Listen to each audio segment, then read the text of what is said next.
Ok, senhores, muito boa noite. Aqui é o professor Riane conversando com vocês mais uma vez. É um prazer estar aqui. Peço licença para entrar em cada residência, em cada lar, em cada local de trabalho, onde você estiver, para juntos aqui nós acompanharmos mais uma videoaula super importante sobre motores de indução, mais especificamente os motores de indução trifásicos. E hoje nós vamos falar, se você quer aprender um pouco mais, analisar, entender, né, como funcionam todos aqueles dados que vêm gravados naquela plaqueta, naquela placa do motor, de identificação do motor. Ali tem muita informação bacana, muita informação relevante, informação técnica, que a gente pode tirar muito proveito. Dá para fazer uma série de análises e ter uma série de informações do motor, simplesmente entendendo, analisando aquelas informações, né, que ali estão nos dados de placa. Então hoje a gente vai destrinchar aí todos os dados que vêm gravados, né, nas placas dos motores de indução trifásicos, ok? Então acompanhe, vem com a gente para a gente poder começar a nossa aula. Show? Então olha só, como nós estamos, já comentamos, pessoal, hoje a aula, né, é de motor de indução trifásico. Nós vamos falar das características técnicas dos dados de placa. Você vai ver que isso vai puxar uma série de outras informações técnicas importantes, até para de manutenção de um motor de indução trifásico. Bacana? Show! A placa de identificação, muitos dados que vêm na placa de identificação, pessoal, eles são dados normatizados, né? A norma de especificação de motor, né, ela define quais dados devem vir gravados, né, nas placas dos motores. Então, todos os fabricantes têm que seguir essa normatização, né, de informações de dados de placa.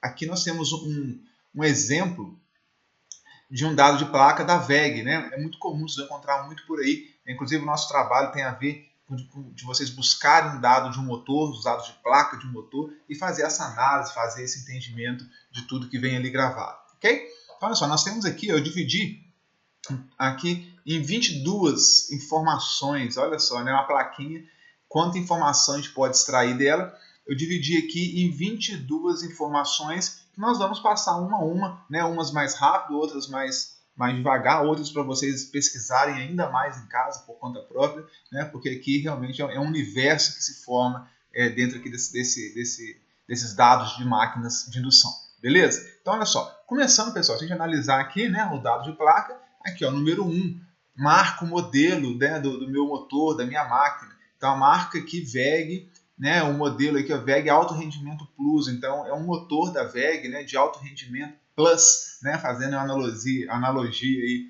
com Show Plus, né? Então, esse aqui é um motor de alto rendimento, né, da linha Plus da WEG.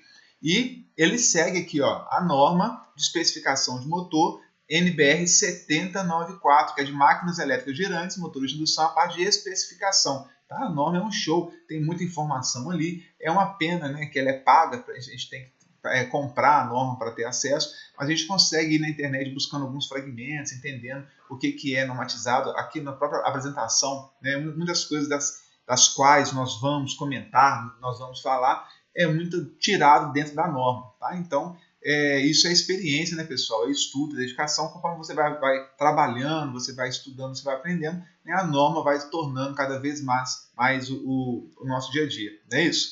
Então, a norma de motor é NBR 7094. E aqui, número 3, olha só, esse símbolozinho aqui, ó, esse tio, né, para indicar que o meu motor é um motor de corrente alternada. E quantas fases ele tem? 3 fases. Então, ó, tipo 3, tipo de corrente alternada, né? E é um motor trifásico, tá vendo aqui? E depois vem aqui no número 4, ó, o modelo da carcaça de 90 litros, tá? Então, é um modelo da carcaça, nós vamos ver depois que até a parte aqui de baixo, né, do tipo de enrolamento ali dos mancais tem a ver, né, com o tipo de carcaça. Então, aqui vem gravado o tipo da carcaça desse motor. Aqui, ó, eu vou chamar aqui de número 5, o mês e o ano de fabricação, né? Março de 1999, ok? E o número 6, que é o número de série do motor, é a carteira de identidade do motor, né? O número de fabricação dele, específico dele, que ele vem gravado nessa primeira linha aqui, né, dos dados de placa. Beleza, pessoal? Depois nós vamos ver aqui, ó, aqui embaixo está um pouco embaçado, né, a imagem, mas vocês vão ter acesso a outros dados de placa. Vão poder ver que aqui ele vem escrito, ó, né, que é o motor de indução gaiola, e em português, e aqui embaixo vem escrita a tradução, né, Induction Motor Squirrel Gauge, né, que é o motor de indução gaiola de esquilo, né, em inglês, para mostrar que é o tipo, né, o motor de indução tipo gaiola, o item 7.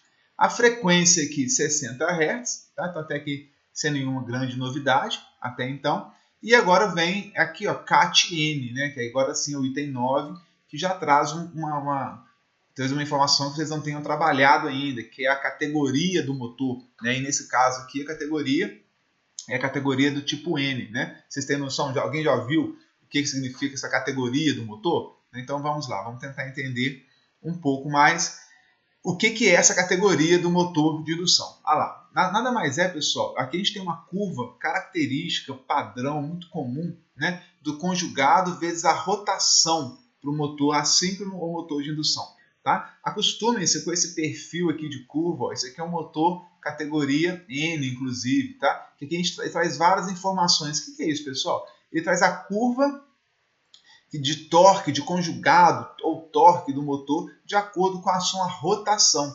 Aqui percebam, né, eu tirei de um livro, que ele ao invés de usar ômega S, né, ômega R, ele está usando N, né? Eu comentei com vocês na última aula. Vocês podem ver rotação, tanto escrito como ômega, como escrito como N. Depende do autor, depende do livro, né, depende da sua referência. Aqui está como N, nenhum problema, é só a gente entender. Mas tem algumas informações interessantes nesse gráfico aqui, ó.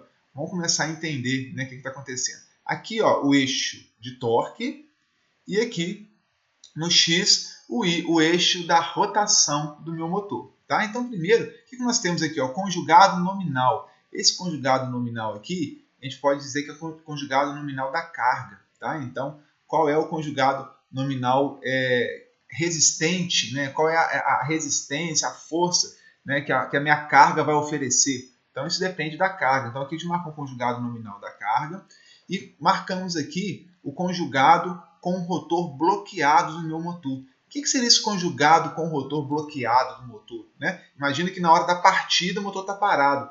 Ali a indução, lembra? A indução é máxima. Se a indução é máxima, né, eu tenho um torque ali máximo, eu tenho um torque ali alto. Não é nem o máximo, porque eu tem um outro ponto maior aqui ainda. Mas na hora que eu tenho o rotor bloqueado, que o rotor está parado, ele tem ali um grande torque, né, que a gente fala torque de partida.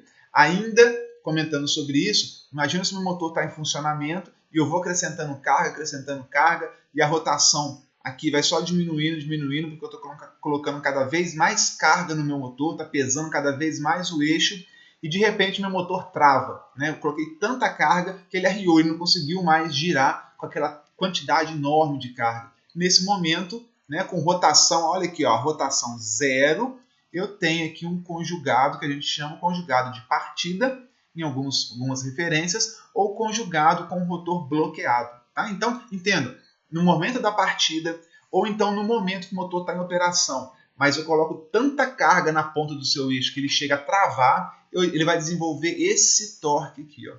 Portanto, se a carga do conjugado, ou carga, ou torque do meu motor for acima desse conjugado do rotor bloqueado, imagina, vamos dar nome aqui aos bois, né? Eu tenho um conjugado aqui, 100 Nm de rotor bloqueado, e a minha carga tem um conjugado acima desse valor, 120, né? Já pode imaginar que o meu motor não vai conseguir partir nunca. Né? Se o conjugado que ele desenvolve na partida é inferior a um conjugado aqui da carga, ele não consegue nem movimentar a carga, nem sair do lugar. Né? Ele vai permanecer travado.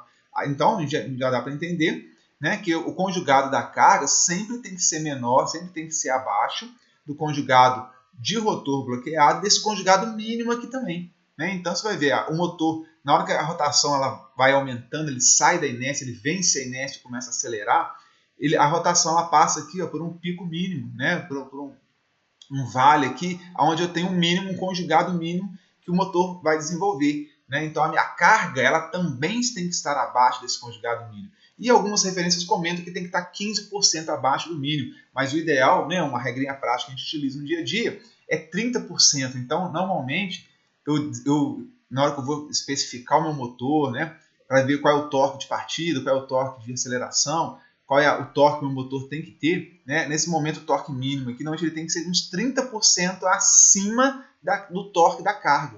Né, para garantir que ele vai ter uma partida tranquila, uma partida suave, né, que eu não vou ter problema do motor agarrar na partida ou demorar demais para acelerar até a rotação nominal. Então, normalmente, a gente define, né, uma carga 30% abaixo desse ponto mínimo aqui de conjugado do motor. Né? E se a gente vai continuando a seguir a curva dele aqui, ó, à medida que a rotação aqui aumenta, eu tenho aumento do conjugado desenvolvido pelo motor, da força, né, do torque desenvolvido pelo motor, até chegar nesse ponto máximo. Mas perceba que nesse torque máximo não é um ponto que a gente opera o motor, né? Eu não opero meu motor no ponto de torque máximo, conjugado máximo, porque é um ponto de estabilidade, né? Qualquer variação de carga, de velocidade, né? Eu tenho aqui um desequilíbrio, eu tenho uma região de instabilidade, a gente não opera o motor na região de máximo conjugado. E aqui, conforme a aceleração vai aproximando do ns ou ômega-s, que é a velocidade síncrona, né? Se a gente for dar números aí, se for motor de 4 polos, a velocidade síncrona é 1.800 RPM. Então, imagina que esse ns são os 1.800 RPM, e eu estou aproximando desses 1.800, 1.710, né? 1.720, até chegar aqui no ponto onde a minha carga vai interceptar, né? Vai cruzar aqui essa minha curva e vai definir um ponto NN que ele chamou aqui, ou ômega R, que é a velocidade de giro do meu rotor, em torno de 1.720, por exemplo, um pouco abaixo dos 1.800. Né? E aqui essa diferença entre a velocidade síncrona e a velocidade de giro do meu rotor, a gente dá o nome de escorregamento S, né? Que nós já vimos. Tá? Então percebam, pessoal, que a gente opera um motor de indução, nessa região aqui, ó, próxima, ligeiramente abaixo dos 1.800, mas nessa regiãozinha aqui. Se eu colocar mais carga, ele tem de vir para cá, a velocidade aqui vai diminuir, percebe? Se eu tirar a carga, ele vai vir um pouco para cá, a velocidade vai aumentar um pouco, se aproximando dos 1.800. Então eu tenho meu conjugado aqui, esse aqui é o conjugado nominal do motor, né, que o ideal é que ele case com o conjugado nominal da carga, haja um casamento aí, né, do conjugado nominal do motor com o conjugado nominal da carga, para ele estabilizar aqui, ó, no meu escorregamento nominal, por assim dizer, né, na minha rotação nominal, por exemplo, em torno de 1.720. Então, o ideal, na hora que a gente especifica o motor, é fazer essas análises. Né? Primeiro perceber que aqui eu vou ter um conjugado nominal do motor, o conjugado da minha carga tem que ser igual a esse valor, ou pode ser um pouco menor, o escorregamento vai diminuir, não tem nenhum problema nenhum, pode até ser um pouco maior, só não pode, tem que ter uma folga de uns 30% aqui do conjugado mínimo, né? E a gente vai trabalhar nessa regiãozinha em torno desse ponto aqui, beleza? Deu para entender essa curva aqui, né? Essa curva padrão aí de conjugado do motor vezes a rotação que ele desenvolve, né? Então, às vezes a gente pode imaginar que é uma curva linear, que é uma curva mais bonitinha, mas não. À medida que a rotação aumenta, né, ele sai do conjugado do rotor bloqueado, ele tem um mínimo, ele atinge um pico máximo, e aqui ele vai trabalhar numa região mais estável, que a gente chama, que vai ser a região de escorregamento, né, nominal do meu motor. Tranquilo, pessoal? Joia? Então vamos lá. Aqui eu deixei um texto para vocês explicando o que é o conjugado de partida do rotor bloqueado do motor, conjugado mínimo, conjugado máximo, nominal, vazio, né? Para vocês entenderem melhor esse gráfico aqui, e na hora que estiverem estudando em casa, na hora que estiverem com mais calma, não deixem de ler esse slide aqui, que é um texto que basicamente resume aquilo que nós falamos agora. Show! Show Plus! Bacana. Aí, ainda dentro das categorias, né, nós vimos ali nos dados de placa do motor, vamos ver aqui, ó, que esse motor é um CAT N, categoria N. Né? O que é isso? Nós vamos ver, olha só, nós temos 3 categorias de conjugado de motor de indução.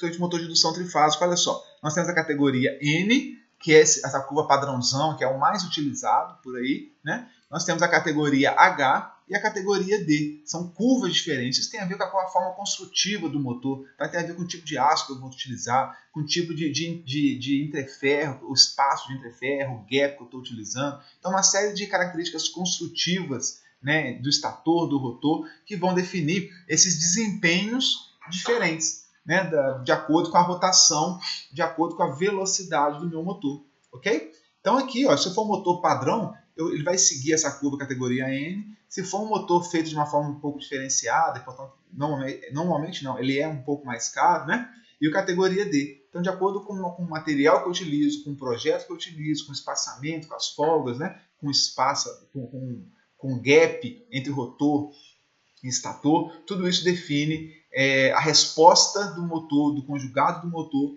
de acordo com a sua velocidade. Perfeito? São 3 categorias. Quando que eu uso uma, né, a N, quando é que eu uso categoria H, quando que eu uso categoria D. Vamos lá, vamos ver. Categoria N, leiam com calma isso depois, tá, pessoal? Baixem os slides lá no sistema, leiam com calma, que aqui vai ser só uma aula mais rápida, né? Para te darem uma noção aí inicial para vocês, tentar tirar alguma dúvida, às vezes lendo não cai a ficha por completo. Então a gente tenta aqui dar algumas dicas, mas não dispensa de maneira nenhuma a leitura completa do material. Então olha só, categoria N. Quais são as características, né? Eu sempre guardei categoria N de normal, né? Categoria normal, motor normal, uma carga normal, padrão, é o mais comum. Então, categoria N é a partida normal, né? Corrente conjugada de partida normal, de acordo com aquela curva que a gente desenhou, né? Corrente de partida conjugado de partida normal, corrente de partida normal e tem um pequeno escorregamento em regime permanente. Ou seja, depois que o motor acelera, que ele atinge a condição de rotação nominal, normalmente a categoria ele tem um pequeno escorregamento. Na faixa de 3%, 5%, 6%, não passa disso. Tá? A maior parte dos motores, ela constitui a maior parte dos motores no mercado. Né? Bombas, máquinas operatrizes, enfim, né? Máquinas que têm baixo conjugado de partida. E o dimensionamento dos motores, olha lá, que eu falei, é importante estabelecer um conjugado mínimo superior em pelo menos 30% ao conjugado da carga. Lembra aquele vale que eu mostrei aqui? Ó? Então é importante garantir, que esse ponto mínimo seja pelo menos 30% maior que o conjugado da sua carga, resistente da sua carga, para garantir que você tenha uma tranquilidade na hora de partir. Tá? A literatura define 15%, mas sempre que possível utilize 30%. Você vai ter uma situação operacional muito mais tranquila. Tá? Não queira perder o sono por conta disso. Põe 30%, que vai ser muito mais garantido. E esses motores têm um escorregamento baixo, entre 2% e 5%. Característica importante de saberem disso, pessoal. É muito cobrado, inclusive, em concurso de Petrobras, né? O escorregamento categoria N entre 2% e 5%, ou então fala que é um baixo escorregamento. A maioria dos motores utiliza categoria N. Eles dão algumas características aí para cobrar conhecimento de categoria N, H ou D. Ok? Em contrapartida, a categoria H é um motor já diferenciado, um pouco mais caro, que ele serve, olha lá, ele tem um conjugado de partida maior, ele é mais elevado. Né? A corrente de partida dele é normal, assim como na categoria N, corrente de partida do motor, que eu estou querendo dizer, né? E também tem um baixo valor de escorregamento. Tá? É muito utilizado, olha só, pneus, transportadores carregados, cargas com alta inércia. O que é carga com alta inércia, pessoal? Ele também tem baixo escorregamento. Hein? Carga com alta inércia é aquela carga que tem um peso ventilador, por exemplo, um exaustor, que demora a sair da inércia, demora a entrar em movimento, demora a acelerar. Isso é uma carga com alta inércia. Se a gente for ver aqui a categoria H, olha só, a grande diferença dele, olha o meu conjugado aqui de rotor bloqueado, ou de partida, né? Em torno de 150 aqui para a categoria N. Se fosse um motor categoria H, seria aqui em torno de 220, 225, né? O conjugado dele em newtons metro ou na unidade específica de conjugado, que seria, olha só, ele pularia aqui de 150 para 220. Nós vamos ver que o D ainda é maior, né? O conjugado de partida da categoria D ainda é maior do que o H, ok? Então vamos lá. Então categoria H é um motor que principalmente ele tem um conjugado de partida elevado comparado ao motor categoria N, né? O H ele tem um maior conjugado de partida, e o categoria D, olha lá, a partida dele é muito elevada, é maior ainda do que o H, né? Então o H é maior que o N e o D ainda é maior do que o H. Claro que é um motor bem mais caro, mais trabalhoso, né? A manutenção também é um pouco diferenciada por conta disso, só que ele trabalha com alto escorregamento, maior do que 5%. Então, se a gente for ver o gráfico dele aqui, categoria D, se eu tiver uma velocidade aqui, ó, estabilizando nesse ponto, a gente já vê que o escorregamento, se estiver na categoria D, ele é bem maior do que na categoria N, o N está aqui e o H. Então, NH, o escorregamento é mais ou menos parecido, e o D tem esse deslocamento aqui, ó. Eu tenho um maior deslocamento para o motor categoria D. Show? Bacana. Agora, falamos então sobre categoria, pessoal. Voltando aqui, ó. Categoria N, tá? Quais são os tipos de categoria, então? N, H e D. N de normal, H, o conjugado de partida, é superior para a carga de alta inércia, ainda possui baixo escorregamento, assim como a N, né? E tem a categoria D, né? Aí é um motor, né, duro, aguenta pancada, né? O conjugado de partida dele é ainda maior do que os outros anteriores, né? E só que para isso ele trabalha com alto escorregamento, tá? Então ele aquece mais, ele tem maior aquecimento, a construção dele é diferenciada, ele é mais caro, tem que tomar outros cuidados, tá? Então tudo tem um preço, né, pessoal? O categoria N ele é mais utilizado porque ele é o mais simples, é o mais barato, né? É mais fácil da manutenção, que esquenta menos e atende a maior parte das cargas. Então ele é usado por conta disso. Show! Bacana, pessoal? Isso são as categorias do motor, é importantíssimo a gente saber isso. E agora nós vamos para a potência nominal. Lá. Qual a potência nominal de cidade de placa aqui? Tá vendo? Ele te mostra aqui quilowatts e entre parênteses HP e CV. Vamos lá, potência nominal. Vamos clicar aqui, 2,2 kW, 3 CV. Vamos tentar entender o que é isso, né? Primeiro, potência nominal do motor. Já nessa altura do campeonato, depois de já terem feito máquinas CC, você já sabe que é a força que o motor gera, né, para movimentar a carga em uma determinada velocidade. Normalmente essa força é medida em HP, horsepower, unidade inglesa, CV ou em kilowatts. Tá?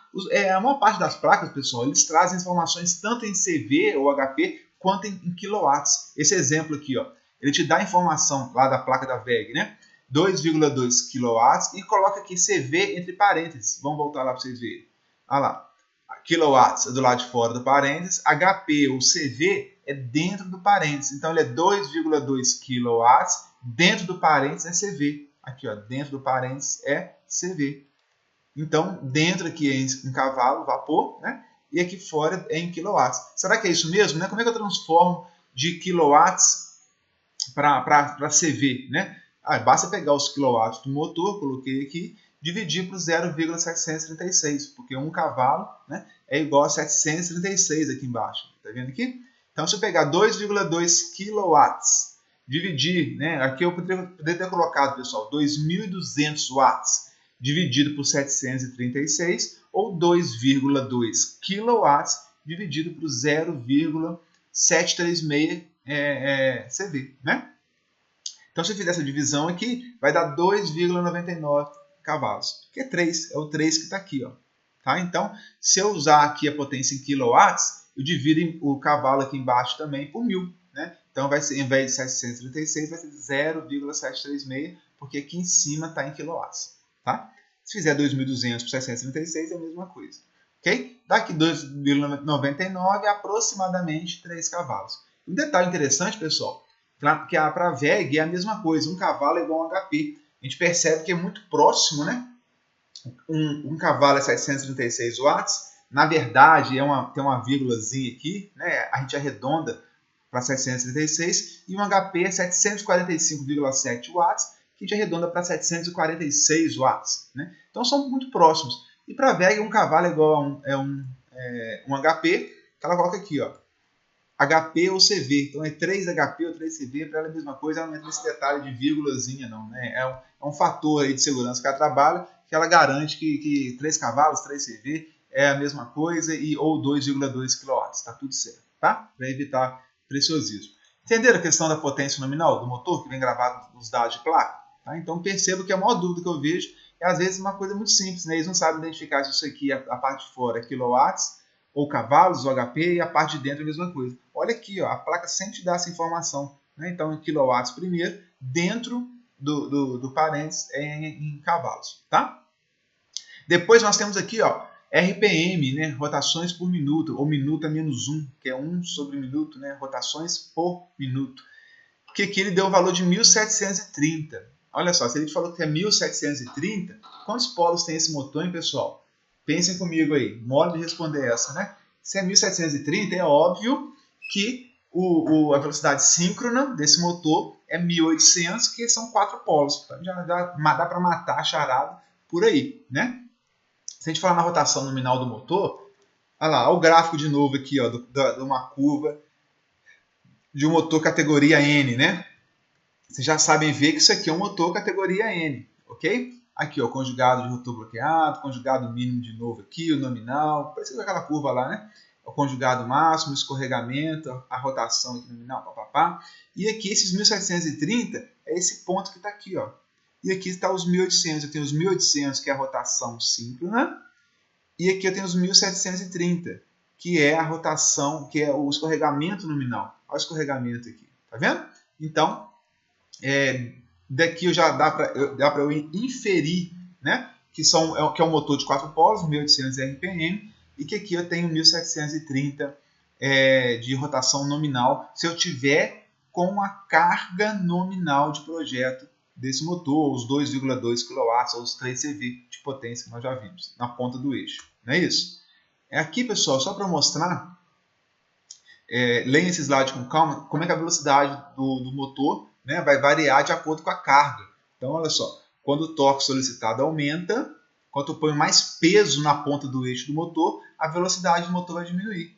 Ok? Olha aqui, eu tenho aqui duas curvas, melhor dizendo, né, que representa a carga para o meu motor, a carga na ponta do eixo. Né? Então, de acordo com a velocidade aumenta, o meu conjugado resistente da carga também se torna mais pesado. Né? Eu tenho que tocar o mesmo peso com maior velocidade, é mais difícil. Então, eu tenho aqui duas curvas. Ó.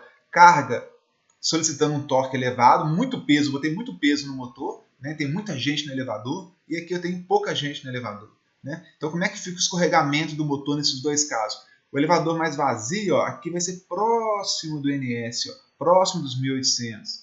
E se eu tiver aqui, subir mais 4 pessoas no elevador, o meu escorregamento aqui vai aumentar. Ok? Então, à medida que a minha carga aumenta, eu vou pular dessa curva para essa curva aqui de cima. Então, eu tenho a curva de baixo, uma carga leve para o motor, ou uma carga menor, e a curva de cima, uma carga maior para o motor, mais peso para o motor. Então, aqui, ó, nesse ponto de interseção, eu estou pegando a curva do conjugado do meu motor, ok? E cruzando ela com a curva da minha carga. O cruzamento dessas duas curvas é o ponto de operação de velocidade do meu motor de indução. Olha que bacana. Né? Então, se eu traçar a curva da carga, aonde ela interceptar a curva do meu motor, é o ponto de operação de velocidade de escorregamento do meu motor de indução. Tá? Então, nas análises que nós fazemos do projeto, a gente sempre traça a curva do meu motor, de conjugado vezes rotação, e a curva da minha carga, o comportamento da minha carga com a velocidade. Como é que a minha carga varia de acordo com a velocidade? Ela poderia ser constante, ela poderia ser subindo, poderia ser mais inclinada, né? De acordo com a velocidade. Eu ainda posso colocar dois cenários de carga, uma carga mais leve e uma carga mais pesada. Para eu saber na carga leve qual vai ser o escorregamento mínimo e na carga pesada qual vai ser o meu escorregamento máximo. Tá? E posso ter os valores intermediários entre os dois aqui. Então, se eu consigo traçar né, fazer esse cenário, né, de carga mais leve, carga mais pesada, e mesmo na carga mais pesada, meu motor consegue partir, né, e atender a carga mais pesada dentro do meu escorregamento entre 5% e 8%, significa que está tudo bem, né? Mesmo para o pior cenário de carga, mesmo com maior peso na ponta do eixo, meu motor vai se comportar de maneira tranquila. Entenderam? Tranquilo? Isso é, então, a questão da rotação nominal, né, que está aqui. 1.730 é um nominal, para a carga nominal do motor, para os 2,2 kW na ponta do eixo. Entendeu? Joia. Agora, aqui, nós temos aqui o FS. Está um pouco apagadinho aqui. FS igual a 1.15. Estão vendo aqui? Está aqui, fator de serviço, FS 1.15. O que é isso, pessoal? Fator de serviço. Então, entenda. Fator de serviço é um fator, né, que a gente pode aplicar ao motor, a potência nominal do motor, que continuamente sob tensão nominal e frequência nominal. É um plus, né, um a mais de potência que meu motor consegue te fornecer de maneira contínua, sem, no entanto, abrir o bico por conta disso, sem, no entanto, reduzir demais a sua vida por conta disso. Né? Se eu tenho um motor de 2,2 kW, eu posso colocar uma carga ali de 2,3, 2,4 kW no motor para ele tocar? Certamente que sim, ele vai funcionar. Mas ele vai rodar com escorregamento maior, ele vai rodar com maior aquecimento, com muita redução de vida útil. Então, o que acontece? Se eventualmente os 2,2 kW pode chegar a 2,3, 2,35, né? Eu sei que eu posso ter uma sobrecarga em determinada época do ano, antes da Páscoa, por exemplo, né? Perto do Natal, que eu preciso de aumentar um pouco mais a produção, ou o meu processo se torna um pouco mais complicado e mais pesado. Se eu sei que em determinado momento ele pode vir, né, do dia ou do ano, né, ele pode vir a trabalhar com a potência ligeiramente 10, 15% acima da nominal, eu posso comprar um motor com esse fator de serviço, né, de 1.1 a 1.15. Ele pode ser 1, né, ou seja, ele não permite nada além da potência nominal, senão a redução de vida útil é crítica, ou ele pode ser 1.1, 1.15, que ele permite eu operar continuamente aquele valor, ok? Tem redução de vida útil, óbvio, mas ele é muito mais controlada, ele é muito mais projetada, planejada, ela é muito mais aceitável para o motor, entenderam? Professor, mas por que eu não compro um motor então maior logo, né? Por que eu não compro um motor de 2,5 kW, 2,4 kW? Por que eu não compro um motor logo acima, né? Para evitar de comprar um motor menor com fator de serviço 1,15, por exemplo, né? Porque é preço, é custo, análise de custo-benefício. Às vezes o motor vai te custar bem mais caro você usar ele eventualmente uma vez por ano, né? Um dia no ano, 2 dias no ano, ou um período de uma semana, de algumas horas. Às vezes não vale a pena o investimento, não vale a pena o custo. É mais barato você comprar um motor de 2,2 kW com fator de serviço 1.15. Né? Até porque às vezes o próximo motor da lista que fabrica de prateleira, ele é muito acima, ele é de 3 kW, né? 3,5, 3,3, 4 kW. Então, às vezes o motor que está acima, a distância dele é muito grande, então fica muito mais caro. Eu estou falando aqui de um motor, agora imagina N motores, né? Uma centena de motores, o impacto do custo disso. Então vale a pena, ao invés de pegar um motor imediatamente acima, que é um motor muito maior, eu comprar um motor de 2,2 com fator de serviço 1.10, 1.15, que vai multiplicar a potência do meu motor. Aqui, ó, aqui no exemplo, é o meu motorzinho de 2,2 kW da nossa placa, ele tem um fator de serviço de 1.15. Significa que eu posso operar com ele continuamente, sob tensão nominal e frequência nominal, com até 2,53 kW. Ele foi projetado para suportar esse acréscimo de potência sem esquentar demais, sem deteriorar demais a sua vida útil, ok? Ele foi acomodado para isso daí. Detalhe, se eu vou usar esse fator de serviço do motor, a proteção térmica, né, que a gente chama de ANSI 49 do motor, ela tem que saber disso, né? Eu não posso colocar, porque isso vai impactar na corrente nominal do motor. Se a potência vai aumentar, se a potência vai aumentar em 1.15, se a tensão e a frequência aqui permanecem a mesma, né? Só aumentou a potência, então significa que a corrente vai acompanhar o aumento de potência. Se a tensão é a mesma, a corrente vai subir de acordo com o mesmo fator da potência. Então, lá o ajuste de proteção do meu relé, que está fazendo a proteção desse motor, ele tem que ser multiplicado também pelo mesmo fator de serviço de 1.15. Porque senão, na hora que o motor atingir aquela região de 1.15 do fator de serviço a mais, né, ele vai desarmar o relé, ele vai entrar em picape, né, ele vai começar a contar tempo para desarmar. Tá? Então, nesses casos onde o motor ele usa o fator de serviço acima de 1.10, 1.15, eu tenho que pegar a corrente nominal do motor, aplicar o mesmo fator de serviço para ajustar o meu relézinho de proteção de sobrecarga térmica lá do motor. Entenderam? Fica essa dica aí para vocês. Show? Vamos que tem muita informação, pessoal. Agora aqui, ó, classe de isolamento. Aqui é a classe de isolamento. Quem enxergou aqui classe de isolamento? Procura aí, ó. Isolamento, isol aqui, ó. E aqui tem INSL, quem é bom de inglês aí, né? Insulation, né? Então insulation no inglês lá, né? Ou algo parecido com essa pronúncia que eu fiz, né? O insulation é a categoria de isolamento do meu motor, que nesse caso aqui é categoria B, tá vendo aqui, ó? Categoria B. O que significa essa categoria B de isolamento do motor? Ah lá, nós temos, né, as classes de isolamento A, E, B, F e H. O que é isso, pessoal? A norma agrupa lá os materiais isolantes e o sistema de isolamento que se dominam classe de isolamento. Tudo que é usado no motor, o verniz que é utilizado no motor, né, os vários materiais isolantes que são usados no meu motor, eles suportam até uma determinada temperatura. Se ele aquece demais, eu acabo danificando o isolamento do motor e acaba fechando o curto-circuito. Ok? Então, para evitar que isso aconteça, o motor ele é classificado, né, existem as classes de isolamento que definem a temperatura máxima que o meu material isolante, que o meu verniz, né, a impregnação que há no motor para isolar o motor, que ela pode atingir. Eu não posso ultrapassar esse valor. Se o meu motor esquenta, e aí vem novamente, né, qual o maior risco, o maior perigo para o nosso motor? Né? É sempre temperatura, é aquecimento. Não só motor, eu sempre falo, equipamento elétrico, né, o que pega é temperatura, é aquecimento. Né? Então, quanto mais potência, quanto mais corrente, mais aquecimento, a gente tem que tomar cuidado, conta disso. Né? Então, prestem atenção, né?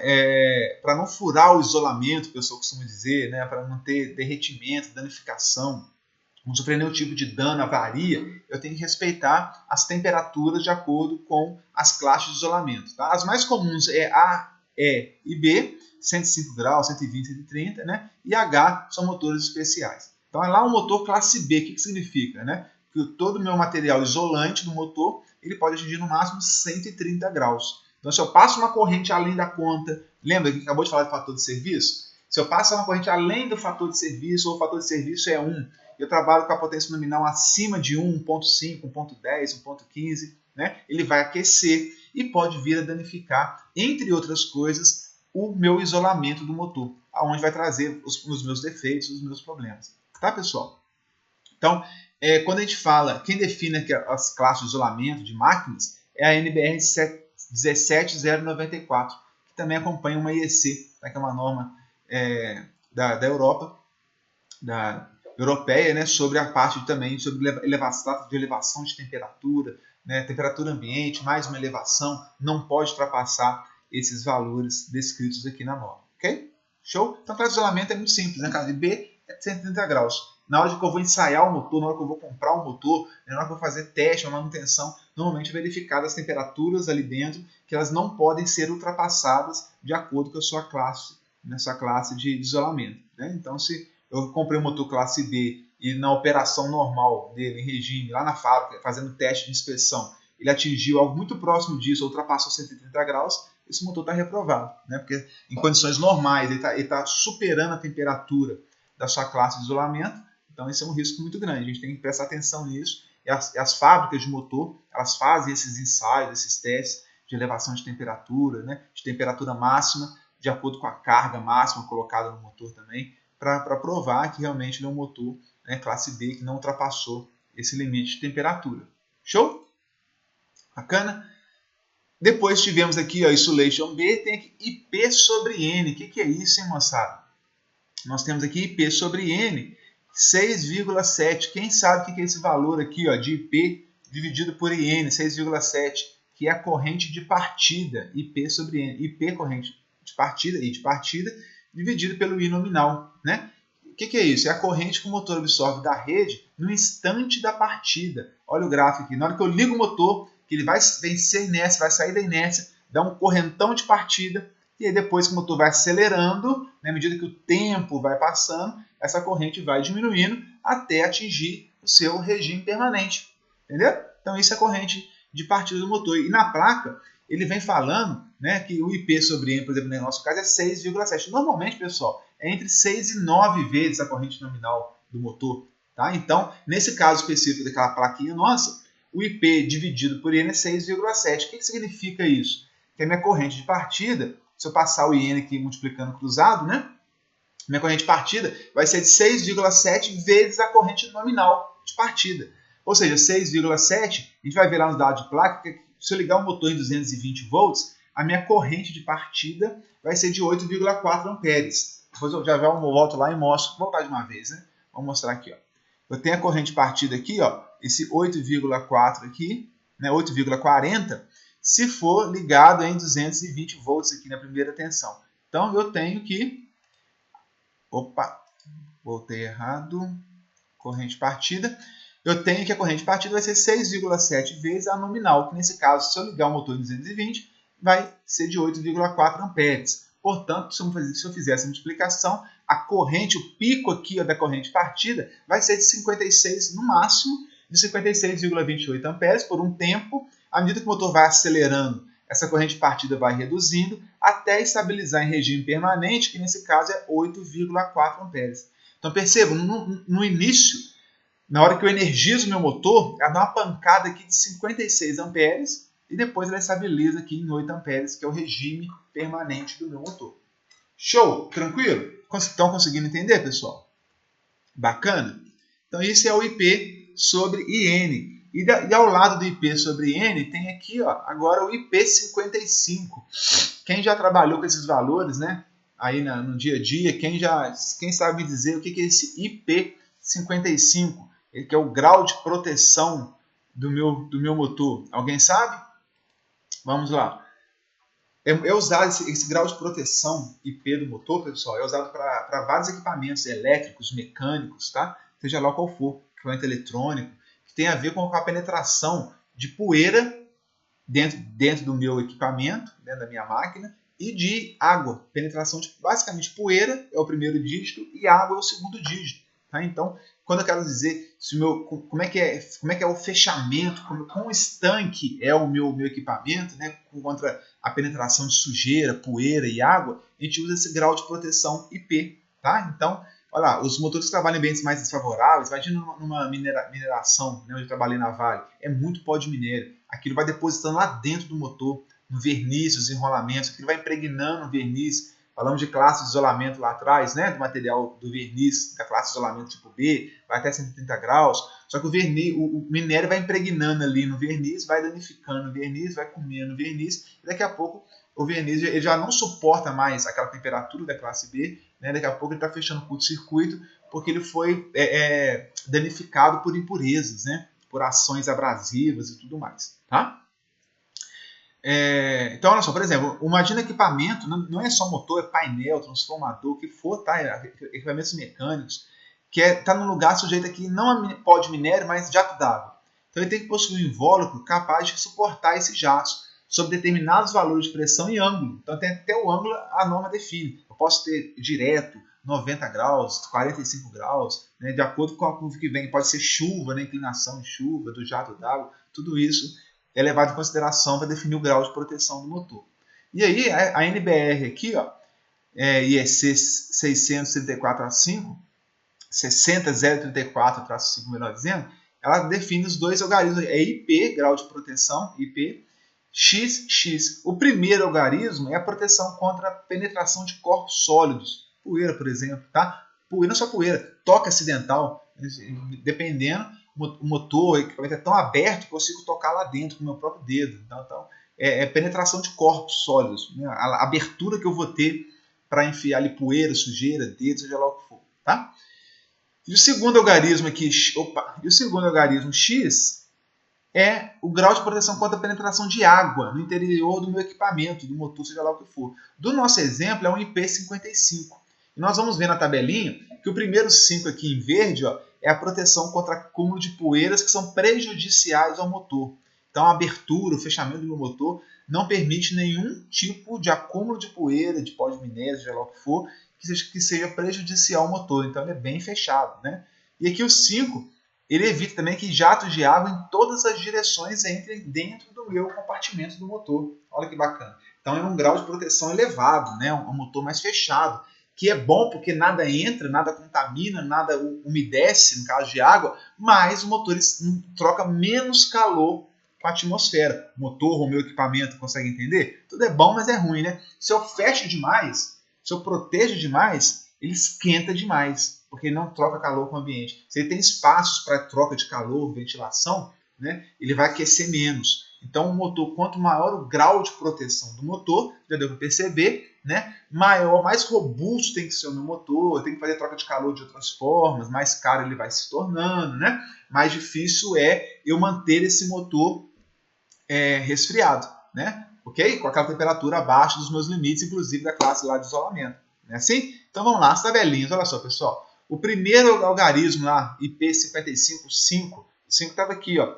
Proteção contra acúmulo de poeiras prejudiciais ao motor. Se fosse 0, não tem proteção nenhuma, não se preocupa com isso. Se fosse 1, corpos estranhos acima de 50 milímetros. 2, 12 milímetros. 4, corpos estranhos acima de 1 milímetro já não entram. E o 6, totalmente protegido contra a poeira. É um mega blaster aí dos nossos motores, né? Que não entra poeira nenhuma, mas é um motor que esquenta demais também. Tem que tomar muito cuidado, fazer uma ventilação forçada, gastar mais dinheiro, motor mais caro, tá? Mas não entra nenhum tipo de poeira. Se assim o projeto exigir, nós vamos seguir, a gente tem que seguir, né? E ainda que isso custe mais, né? Tenha outros agravantes. Okay? Então depende muito do seu projeto, aonde o motor vai ser instalado. Ele vai ser instalado dentro de uma fábrica, por exemplo, agora a Mercedes, né, fábrica automotiva, onde tudo é muito limpo, né, onde não tem poeira, onde tudo é um galpão fechado, né, que não chove, não fica ao tempo, não tem pó de asfalto, não tem nada, nem poeira de asfalto tem. Eu não preciso comprar um motor, né, com 6 5 talvez? Não sei, tem que avaliar, né? Agora é um motor que fica lá numa correia transportadora de uma mineradora, de uma Vale, por exemplo. É sol, chuva, poeira, minério, lama, todo tipo de coisa que você imaginar, né? Então tem que ser um motor pensado nisso, né? Um ambiente totalmente aberto, poluído, né? Com todo tipo de intempérie. Então a gente tem que examinar onde o motor vai ser instalado para definir ali o melhor grau de proteção. Show? O segundo algarismo, mesma coisa lá. Só que agora é proteção contra a penetração de água, né? Então, 0 não tem proteção nenhuma, pingos de água na vertical, inclinação de 15 com a vertical, 60 graus com a vertical, respinga em todas as direções. O nosso é o 5, ó, jatos de água em todas as direções. Uma coisa é pingar, né? Gotejar a água ali, outra coisa é jato, já é algo mais direcionado, mais proposital, uma mangueira que pode vir a surgir ali, né? Imersão temporária, algo de vagalhões, imersão permanente, se for 8, 7 ou 8, eu posso até submergir no motor, eu sei que a água não vai penetrar ali no seu interior de forma temporária ou até permanente. Ele pode trabalhar submerso e garantir que não vai ter água no seu interior. Se for IP com o algarismo IPX8 aí, ok? Viram, pessoal? Mole, né? Tranquilo, é importante a gente saber esse conceito, né, de grau de proteção. Bacana?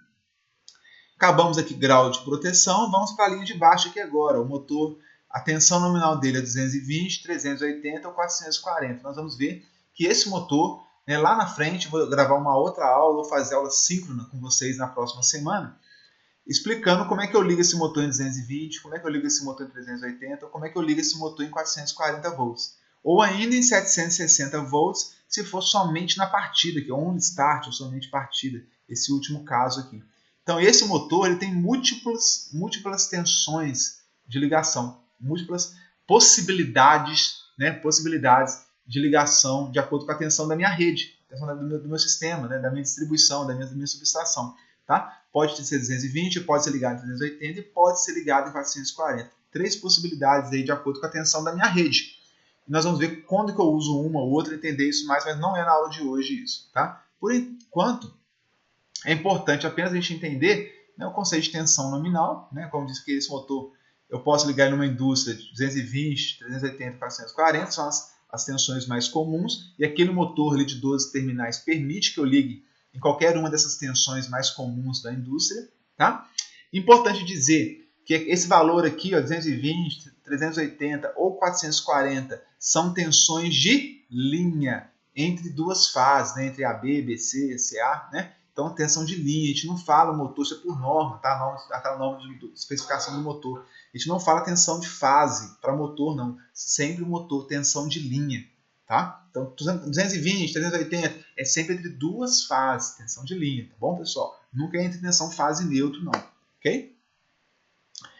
E aí, uma coisa interessante, olha só, tolerância, quanto que eu posso variar a tensão em cima desse valor? Tanto a tensão quanto a frequência, né? A gente vai ver que a norma NBR 17094 e a IEC 634-1, né, ou 60034-1, ela traz duas zonas de operação de motor de acordo com a tensão e com a frequência. Olha só, está um pouco ruim essa imagem, mas eu tenho aqui a zona A, essa área aqui menor, e eu tenho aqui uma zona B. Tá vendo aqui? Ó, uma zona B, ó. Uma zona B maior e uma zona A. A zona A ele opera com muita tranquilidade, né? Sem estresse no motor, sem nenhum tipo de dano maior. Tá? Que é o que? Se a gente for ver aqui a tensão está no eixo Y, eu posso ter mais 5% de tensão ou menos 5% de tensão. Tá? Grosso modo, se a gente for analisar isso, né? Eu posso ter uma variação de mais 2% ou menos 2%, aonde? Na frequência. Então, se qualquer região aqui dentro, aqui, ó, que eu trabalho dentro desses limites, de mais ou menos 5% da tensão, mais ou menos 2% de frequência, eu trabalho dentro da minha zona A, que é uma zona confortável de trabalho do motor. É definida em norma, que ele foi projetado para isso, que eu não tenho grandes transtornos. Existe uma zona B, que também é possível de eu operar o motor, aqui é a zona B, ó, só que as elevações de temperatura já começam a se tornar um pouco mais preocupantes, elas são superiores em relação à zona A. Né? Então, o funcionamento prolongado que eu coloquei na periferia, nessa região aqui extrema aqui, ó, da zona B, ela não é recomendada. Eu posso fazer eventualmente? Posso, né? Eu posso fazer, tive algum problema, eu operei próximo aqui dos limites da zona B, não tem problema nenhum. Mas se isso for contínuo, eu posso ter problema de temperatura, né? Vida útil do motor. Então a zona A é uma região bem tranquila de se trabalhar. A zona B eu posso ir com cautela, eventualmente. Se puder evitar, melhor, né? Se puder evitar, não dirija, né? Nesse bebê não dirige aqui no caso, né? Não foi muito boa essa analogia, não. Perdão, porque aqui não pode. Eu posso trabalhar diferente da bebida, que você não pode dirigir em hipótese nenhuma, né? Com bebida, mas aqui eu posso trabalhar, mas com muita cautela, com muito cuidado. Tá? Então, só refazendo essa brincadeira aí que não deu certo, né? Se beber, não dirija em hipótese alguma. O ideal é que não beba nunca, né? E se beber, não dirija em hipótese alguma. Aqui eu posso trabalhar aqui, ó, com mais 10% ou menos 10% na tensão e mais 3% e menos 5% aqui na frequência. Então perceba, se eu estiver aqui dentro aqui dessa região aqui da zona B, mais ou menos 10% na tensão, mais ou menos 3% e 5% na frequência, é uma região de cautela. Eu tenho que ter cuidado para operar meu motor e não pode ser um uso prolongado. Tá? Tem que ser um uso esporádico, por alguma condição que eu tenho que estar operando a minha fábrica, né? Ainda com os limites de tensão, frequência um pouco diferentes do ideal, né? Desse limite da zona A, mas eu consigo operar, mas com restrição, tomando cuidado, medindo temperatura, controlando temperatura e por um período não muito longo. Show? Ficou claro? Conseguiram entender? É importante entender esse gráfico aqui. Agora, pessoal, lá, estamos entrando vimos aqui a tensão, e daqui a tensão corrente nominal aqui é 8,4 para 220, é 4,86 para 380 e é 4,20 para 440. Então, eu tenho 3 tensões possíveis de operação do meu motor. Cada tensão possível vai me fornecer uma corrente nominal, né, de acordo com cada tensão. Se eu ligar em 220, 8,40, 380, 4,86 amperes e 440 volts, 4,20 amperes. Tá? Se a gente for ver que é a corrente nominal, e aí, fui errado. E nós temos a corrente nominal aqui. É super importante, vocês vem gravado nos dados de placa do motor, mas é super importante, necessário, cobrado, relevante, enfim. Tem que saber a equação, tem que saber calcular corrente nominal do motor, que é muito simples. Tá? Então, o que é corrente nominal? É aquela solicitada pela rede, com o motor trabalhando em potência nominal, com frequência e tensão nominal. Tudo nominal. Tá? Então, eu estou com potência nominal de 2,2 kW, eu estou com a frequência de 60 Hz, estou com a tensão de 220 volts, por exemplo. Tudo nominal, tudo certinho. Ele vai me fornecer aquela corrente nominal. Ok? Corrente de projeto para as condições de projeto, né, ideais aí de pleno funcionamento. Ok? E ela é dada lá, a expressão do corrente nominal é a potência nominal dividido por raiz de 3. Lembra que o motor é trifásico. A tensão nominal, não cabe a pergunta aqui se é tensão fase neutro ou tensão de linha, né, porque a gente já viu que tem sempre tensão de linha, não se usa tensão fase neutra nesses casos, de motor trifásico, vezes o rendimento do motor, vezes o fator de potência do motor. Nós já vamos falar do rendimento e fator de potência já aqui na frente, tá? Mas já ouviram falar sobre rendimento do motor. Nós fizemos exercício na aula passada sobre rendimento, né? Sabem o que é fator de potência também, a relação entre a potência ativa e a potência aparente, né? Ali tem o P, Q e o S. Vocês já estão acostumados com isso, nós vamos falar um pouco mais à frente rapidamente sobre isso, que já são conceitos que vocês conhecem de circuitos de corrente alternada. Tá? Pessoal, tem que decorar essa expressão aqui, eu acho que tem que estar na veia, tem que saber sim. E ela nada mais é do que a potência trifásica.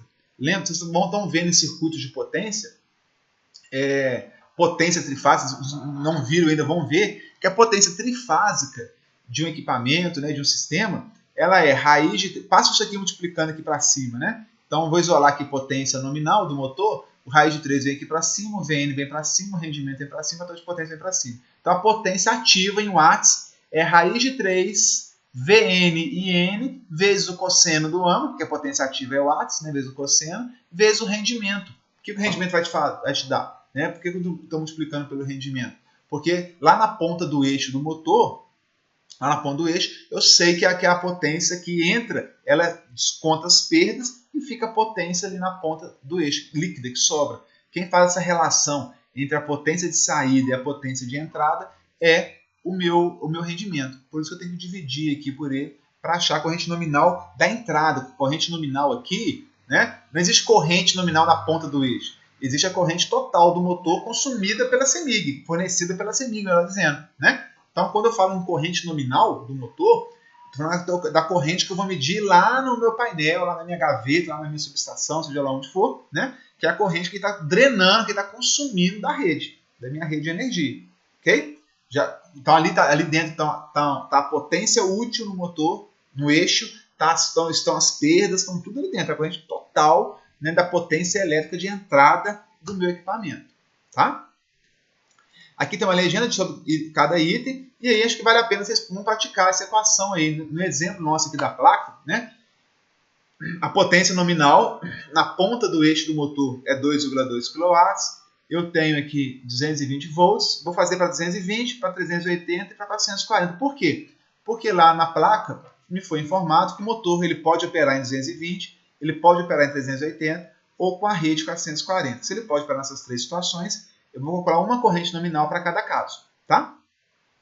Rendimento é 85,5 e fator de potência 0,81. Nós vamos ver lá na placa esses dados todos tirados lá da placa que nós estamos analisando. Se eu fizer a substituição aqui, ó, 2.200, raiz de 3, 220, 0, aqui 85 por 100, né? Por cento, né, pessoal? Então vai ficar, se eu dividir isso daqui por 100, fica 0,855.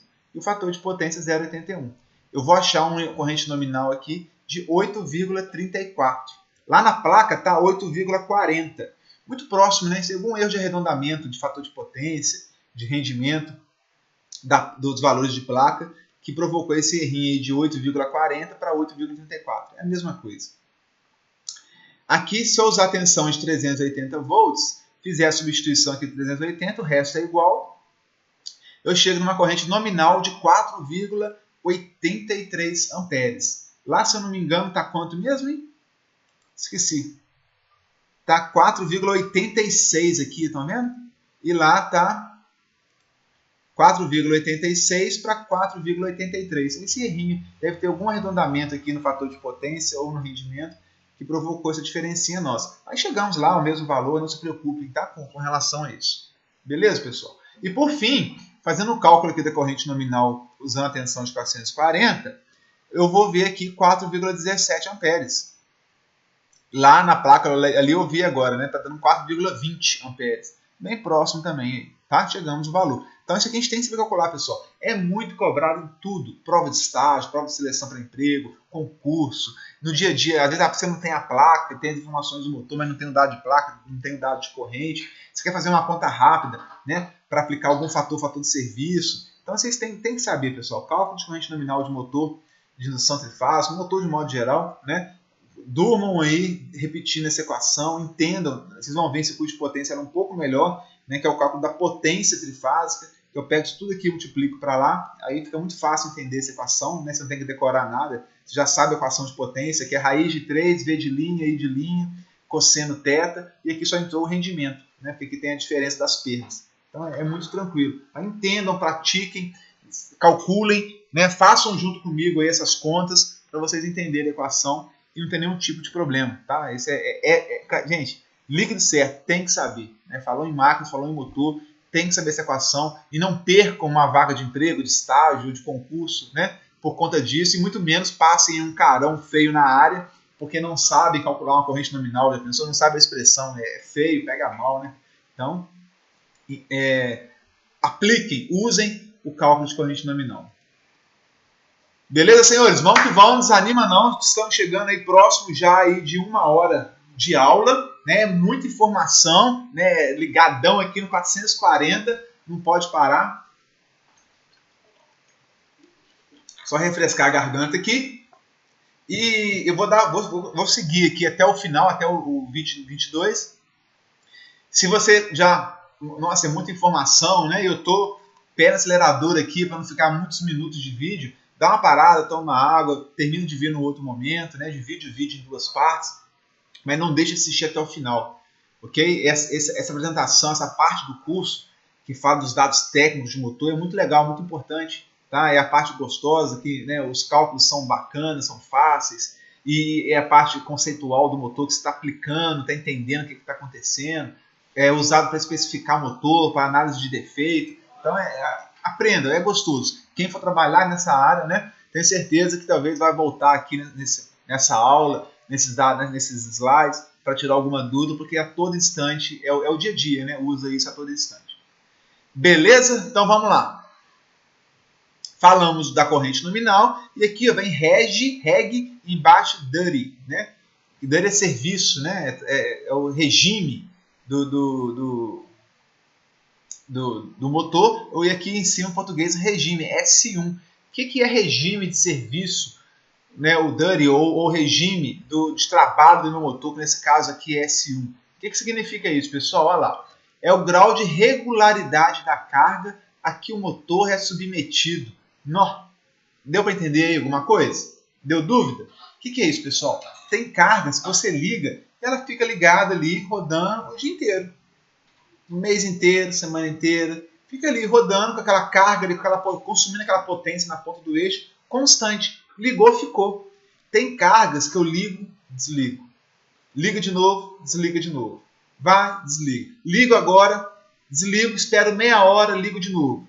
Eu ligo, espero um segundo, ligo de novo. Isso tem a ver, sabe com o que eu falei? Qual é o inimigo número 1 das máquinas elétricas, né? Dos equipamentos elétricos? Aquecimento. Na partida, é aquele correntão de 56 amperes que deu lá. Depois estabiliza em 8. Se eu partir o motor 56 amperes por alguns segundos, 5, 10 segundos, ele foi e estabilizou em 8. Desliguei. Aí parti de novo, 56 amperes, 10 segundos. Desliguei, parti de novo. Se eu faço aí 10 partidas em 1 minuto, o motor vai esquentar demais da conta. Ele esquenta muito. Ele não vai suportar, né? A proteção vai até atuar, nem vai permitir que você fique partindo o motor sucessivas vezes em pouco tempo. Ele vai travar, esperar o motor esfriar, passar alguns minutos, dependendo até meia hora, 1 hora, até os enrolamentos esfriarem, o motor desaquecer, né? Esfriar, e aí te permitir uma nova partida.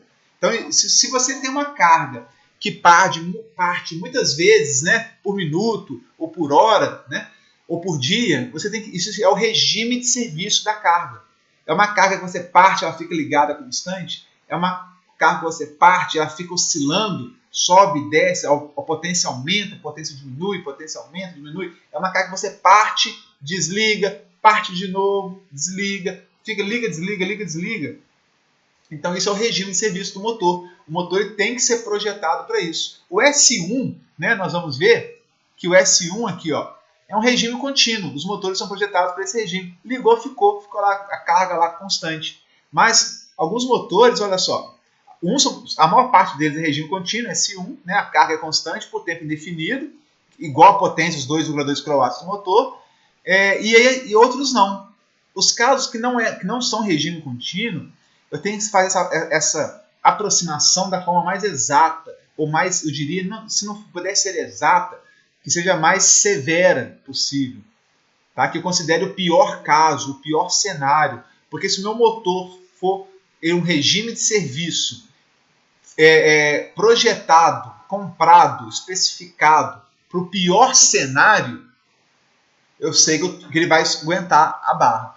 O triste é quando eu não dimensiono, ou eu não sei o pior caso, eu compro um motor S2, S3 achando que ele vai dar conta e ele não dá conta. Ele começa a aquecer, ele começa a reduzir demais a vida útil, ele começa a travar a proteção, começa a travar a partida do motor, aí meu processo para, a minha produção para. Já imaginou? Isso é desespero, isso é caixão em vela preta, jamais, né? Então, se eu compro um motor e ele não dá conta do regime da minha carga, do regime da operação, e tem operador que é terrível, eu vi operador que era para ele movimentar e parar em determinado lugar. Só que ele não parava, tinha um problema no processo, que a ponte rolante não parava exatamente em cima onde ele queria. Aí ele ficava dando toquezinho na partida do motor, ligado para dar arranquinhos, né, para o motor ir parando aonde ele queria. Então ele ficava apertando o botão de liga do motor, liga, desliga, ficava dando toquinhos ali, sucessivamente, né, a cada 1 segundo o motor partia e ficava lá.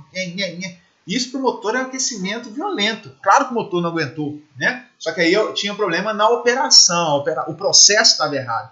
Eu não podia, né, não poderia ser conduzido dessa forma ao meu processo. A gente orientou o operador, mudamos algumas coisas no processo, e aí o motor partia, rodava e parava, né, numa região ali próxima, o ajuste era feito de outra forma.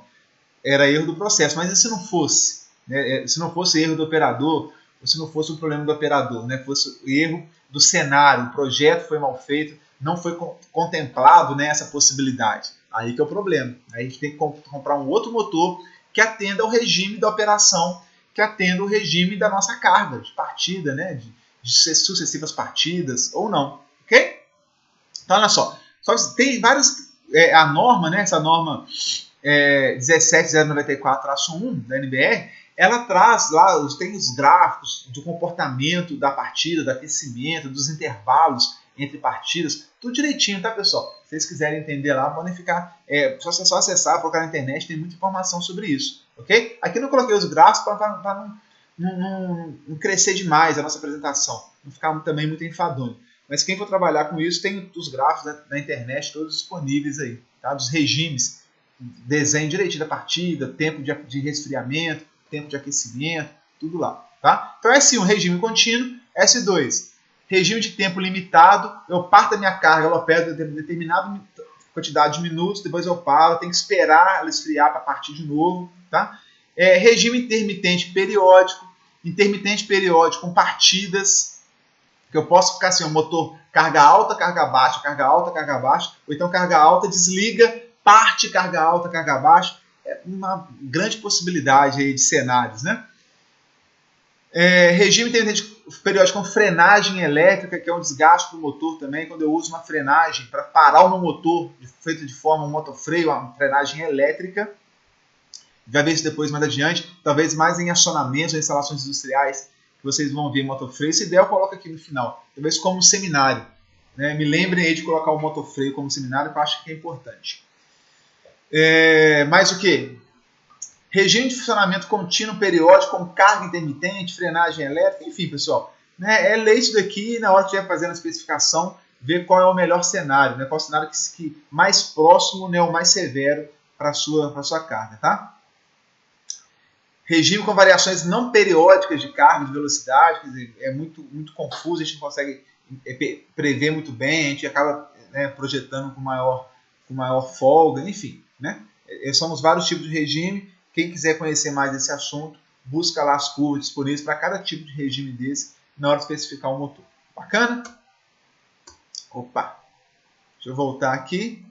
A ligação do motor, agora são essas ligações aqui, ó. Até coloquei. Não coloquei aqui. Opa, deixa eu voltar. A ligação elétrica não vai ser na aula de hoje. Eu vou ensinar para vocês detalhadamente como é que a gente faz a ligação dos 3 terminais, 6, 9 e até 12 terminais. Então, os motores de indução trifásicos, né, o mais simples tem 3 terminais só, onde eu vou ligar L1, L2, L3, A, B, C, R, S, T. E já está feito fechamento internamente, não tem que fazer nenhum tipo de fechamento. Né? Tem o motor de 6 terminais, que é muito comum, onde eu posso fazer meu fechamento em delta ou meu fechamento em estrela. O de 9 terminais e o de 12 terminais. Nós vamos entender todos eles, como é que eu faço, né, os fechamentos para ligar em 220, 380, 440 e até em 760.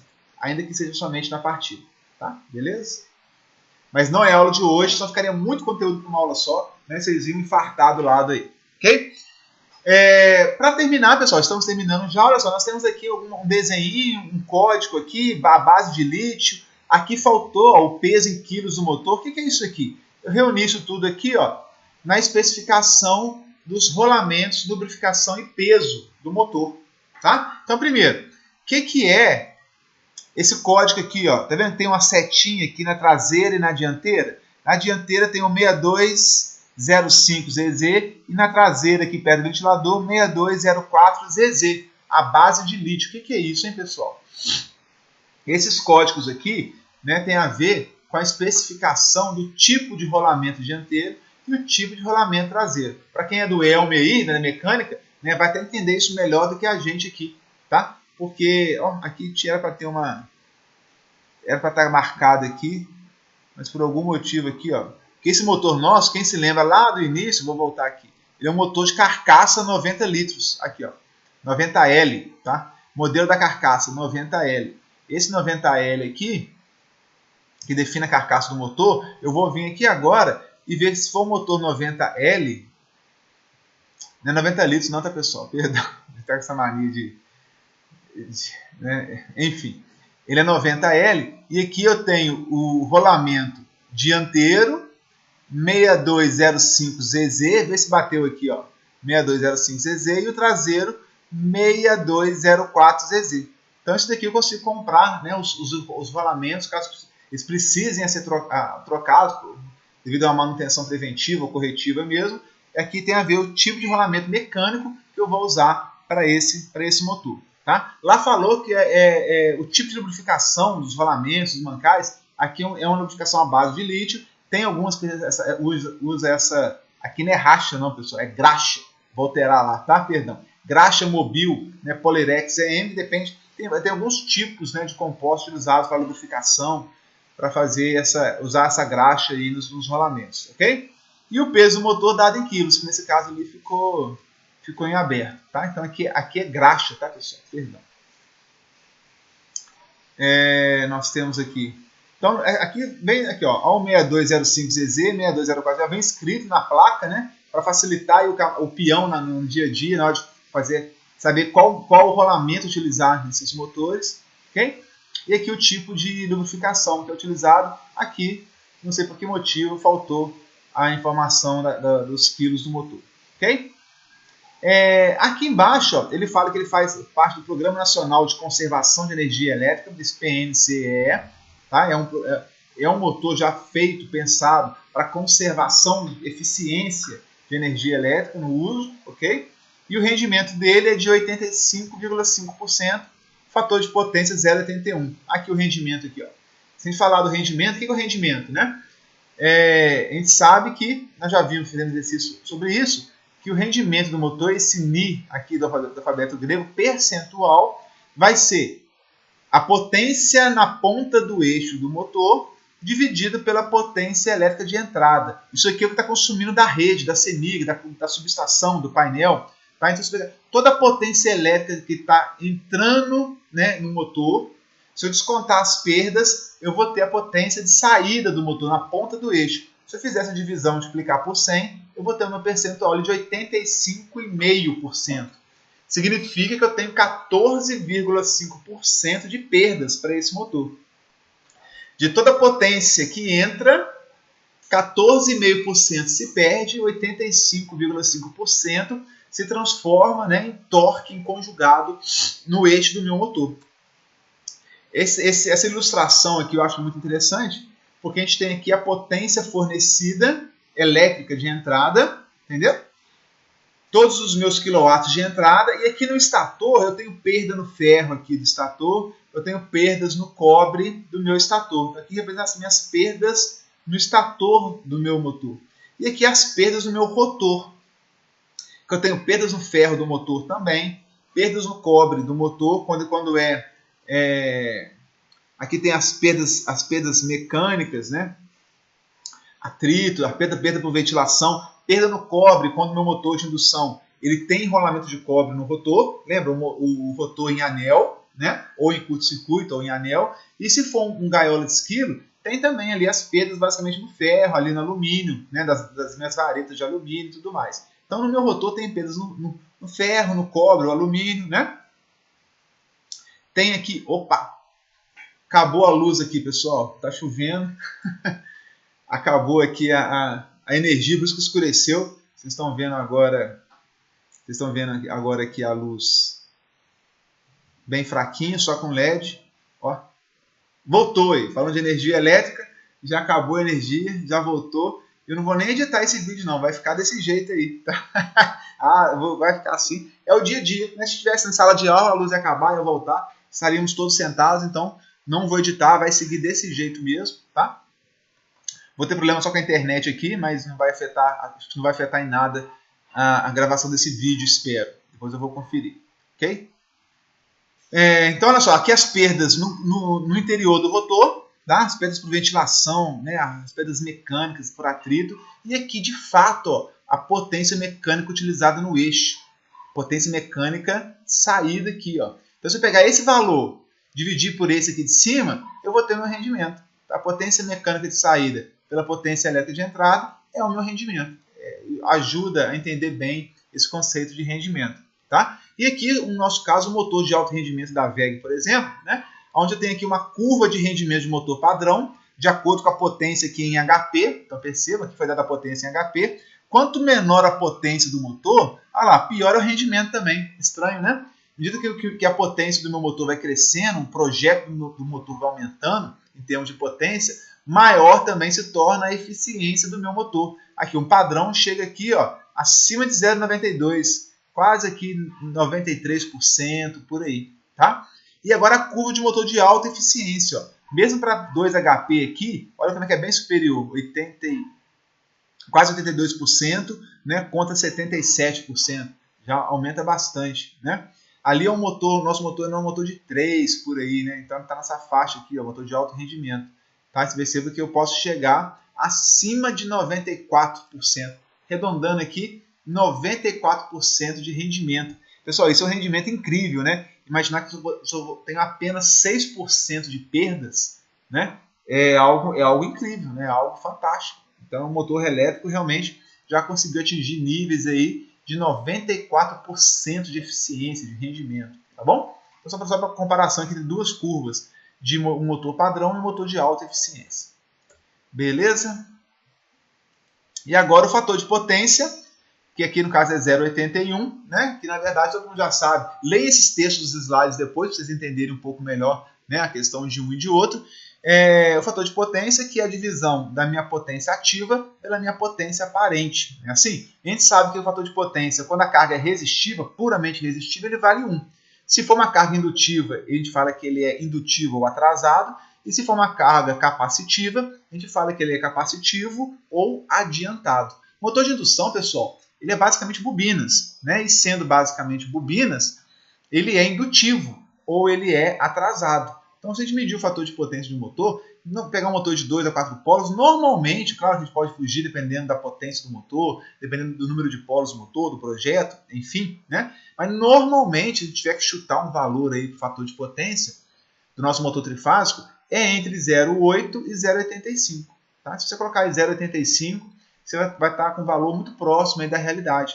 Os motores na média aí, né, de 2 a 4 polos de indução trifásica. Tá? Ou seja, essa relação entre a potência ativa e a potência aparente dá 0,8. Né? Atrasado ou indutivo. Sempre indutivo. Não existe motor de indução, né, com um fator de potência capacitivo ou adiantado. Porque não existe capacitor ali. Ele só tem indutor ali dentro. O que a gente faz para melhorar o fator de potência, para aproximar o fator de potência de um motor de indução próximo de 1 ou acima de 0,92, que é o que a norma exige, né, para as instalações, o que a gente faz é o seguinte: a gente uma solução é você usar capacitor em paralelo com o motor, né, fazer uma correção do fator de potência utilizando capacitores. Né? Já que o motor é um indutor para o sistema de potência, eu coloco um capacitor em paralelo de modo a equilibrar, tornar ali aquele conjunto menos indutivo ou mais próximo de 1, mais próximo do resistivo. Tá? Então eu ponho ali os capacitores, faço um cálculo para ver quanto de capacitor eu tenho que acrescentar ali em paralelo com o meu motor ou em paralelo na barra da minha subestação para corrigir o fator de potência, né, tirar ele aqui do 0,8 indutivo, levar ele para 0,94, 0,92, né, indutivo ainda, mas melhorar, aumentar, sair de 0,8, subir isso mais para próximo de 1, ok? Atendendo legislação, atendendo norma, porque eu não posso ter minha fábrica, minha instalação com fator de potência 0,8, 0,85. Tá? Então, isso é visto, não é visto apenas para um motor, ele vê a instalação como um todo, né? Tudo está ligado, lâmpada, iluminação, tomada, motor. Né? Só que o que prevalece numa instalação industrial é um motor. Né? Então, o fator de potência dos motores, na soma de todas as cargas, é o que mais vai prevalecer. Né? A gente usa os capacitores para fazer essa correção. Vocês vão ver isso em instalações elétricas industriais. Como dimensionar esse novo fator de potência, como fazer essa correção, a quantidade de banco de capacitor, de kVAR, que vocês têm que acrescentar no sistema para fazer a correção, tudo direitinho. Tá? Vocês vão ver isso lá em instalações industriais. Beleza, povo? Tranquilo? Show plus? Fator de potência, olha só. Reviramos, né, todos os dados que vem aqui na plaquinha do nosso motor, ó, tudo que está aqui. Olha quanta informação bacana a gente consegue absorver, né, entender trabalhar com fator de potência, com os dados de placa do nosso motor, ok? E o trabalho que eu vou deixar hoje no sistema para vocês, para entregar daqui a 14 dias, 2 semanas, né? Vou deixar a data tudo certinho lá, vai ser justamente esse. Tudo que nós falamos aqui sobre os dados de placa, eu vou querer que vocês busquem, quem trabalha na área, quem tem acesso a um dado de placa de um motor real, tira lá uma foto, né, de um motor de indução trifásico, o dado de placa dele, e faça um relatório, né, com todos esses dados de placa, informando cada um deles, explicando como se fosse uma pessoa leiga, cada item desse que nós trabalhamos aqui, né, pegando os dados de placa, explicando o que significa IP sobre N, de qual valor que é, fazendo a conta, né, o que é o IP50, o IP54, IP45, enfim, né, que vocês vão fazer um relatório técnico de todos os dados da placa de motor. Quem não trabalha na área, quem não tiver acesso, né, tirar uma fotografia aí de um motor real, na internet vocês vão achar, põe lá, dados de placa de motor de indução, vocês vão achar ali N, né, placas de motor de indução trifásico, de todos os tipos de potência, todos os tipos de tamanho, e aí vocês vão escolher uma, colocar lá, fazer um relatório, informando todas as informações, né, dando um parecer aí geral, técnico, bacana, explicando cada item, né, não só né, eu não quero uma folhinha dessa aqui não, né, pessoal? Só preencher, não quero que vocês preencham, né? Isso qualquer um faz. Quero que vocês expliquem, né, baseado em normas, baseado em curvas, em cálculos, né, cada item desse que vem aqui no dado de placa. Tá? Eu vou fazer um roteirinho, vou deixar no sistema para vocês prepararem isso. Ok? No mais, pessoal, muito obrigado. Eu sei que esse vídeo ficou um pouco longo, são muitas informações, então voltem na medida do possível, que não ficou claro, joguem lá no grupo do Telegram, né, as dúvidas, conversem comigo, com os outros colegas, para que esse conhecimento, de fato, fique bastante consolidado, né, na cabeça dos senhores aí. Ok? Muito obrigado pela atenção, fiquem com Deus, um grande abraço e até a próxima.